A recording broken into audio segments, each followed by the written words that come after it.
Hi, welcome back to my YouTube channel. Let's see how to convert formula to results in Google Sheets. Okay, so let's get started. Let's try to open the Google Sheet. Here you can see some of the numbers. Okay, so I will add one or two number to this.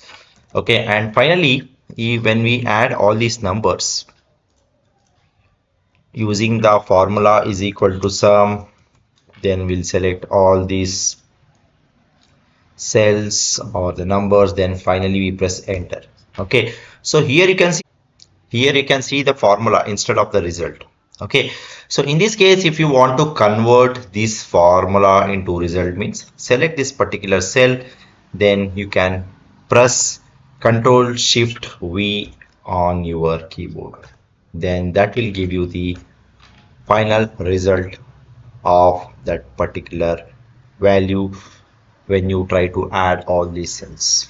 Okay, so when you try to add all these cells, you can see the formula, and here you can see the final result after pressing Ctrl Shift and V on your keyboard. Okay, so this is how you can convert formula to results in Google Sheets. Okay, so that's all about this particular video, guys. I hope you like this particular video. Please do subscribe to my YouTube channel. See you one and all. Thank you. Bye bye.